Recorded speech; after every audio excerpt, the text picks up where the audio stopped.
Is anyone surprised that I am being targeted? Is anyone surprised that I am somehow deemed unworthy to speak about American foreign policy? Or that they see me as a powerful voice that needs to be silenced? Frankly, it is expected, because when you push power, power pushes back. I didn't come to Congress to be silent. I came to Congress to be their voice. And my leadership and voice will not be diminished if I am not on this committee for one term. My voice will get louder and stronger, and my leadership will be celebrated around the world as it has been. And at a press conference just this week, when asked whether she supported Al-Qaeda, that's our enemy. That's our enemy. They are a very serious problem that we take care of, but they always seem to come along somewhere. She refused to answer. She didn't want to give an answer to that question. Omar blamed the United States for the crisis in Venezuela. I mean, think of that one. And she looks down with contempt on the hard-working Americans, saying that ignorance is pervasive in many parts of this country. Welcome back, folks. There's been a noticeable shift in the political atmosphere lately, and this moment really captures it. Make sure you like, subscribe, and share if you want more breakdowns like this, because viewers here already know when something bigger is going on beneath the surface. Today, we're diving into a series of clips where John Kennedy and Rand Paul don't hold back, addressing issues that have been building for quite some time.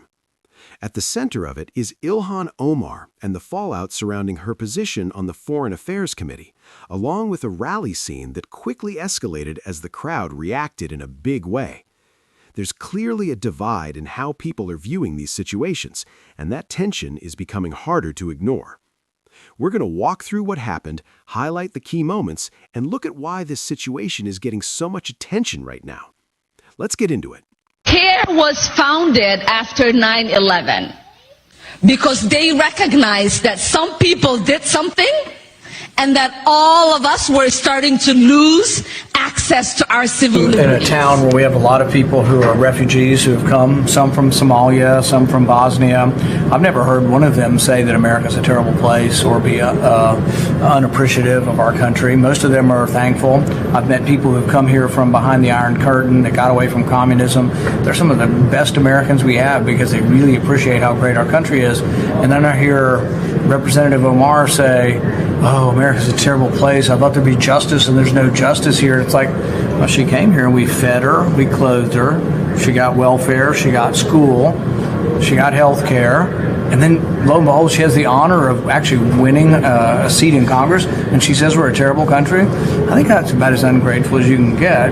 And so while I'm not saying we forcibly send her anywhere, I'm willing to contribute to buy her a ticket to go visit Somalia, and I think she could look and maybe learn a little bit about the disaster that is Somalia, that has no capitalism, has no God-given rights guaranteed in a constitution, and has about 7 different tribes that have been fighting each other for the last 40 years. And then maybe after she's visited Somalia for a while, she might come back and appreciate America more. You know, when you argue with a fool, you just prove there are two. And I consider Congresswoman Omar, Congresswoman Ocasio-Cortez, Congresswoman Tlaib, Congresswoman Presley, I think is her name. They call themselves the Squad. I consider them to be fools. They hate America. They think America was wicked in its origins, and it's even more wicked today.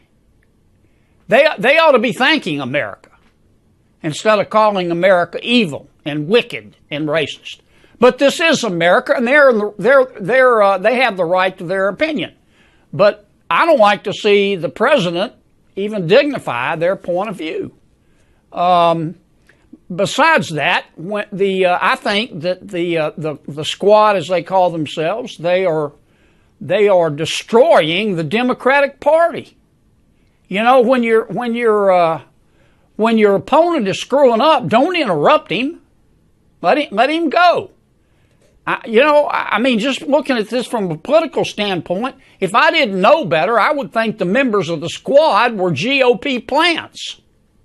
I mean, they think that illegal immigration, socialism, higher taxes, abortion are all moral goods. They think America, Israel, free enterprise are moral bads. That's not what most Americans believe. And that's kind of where I am on the subject. The president has explained his position. He has said, look, here's what I meant.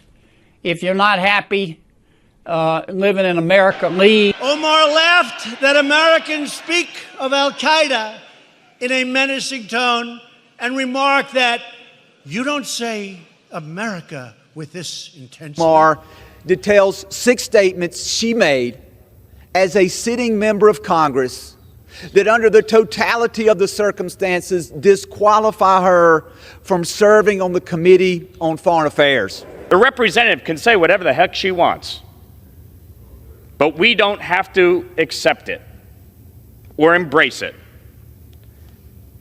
Individuals who hold such hateful views should rightly be barred from that type of committee. All right, now this is where things really start to unfold. At first, it feels like a typical political exchange, measured, controlled, nothing out of the ordinary. But then you notice the shift. As John Kennedy begins laying out his points, there's a certain sharpness to it, very direct, very intentional. He's not dancing around anything. And when Rand Paul follows up, it adds even more weight. You can tell this isn't just routine questioning, it's pointed. Then you contrast that with the situation surrounding Ilhan Omar, and you start to see why this moment is getting so much attention. There's a clear clash, not just in viewpoints, but in how each side is approaching the issue. And then comes that rally moment. The energy shifts completely. What starts as background noise builds into something louder, more unified, and suddenly it becomes the defining part of the entire situation.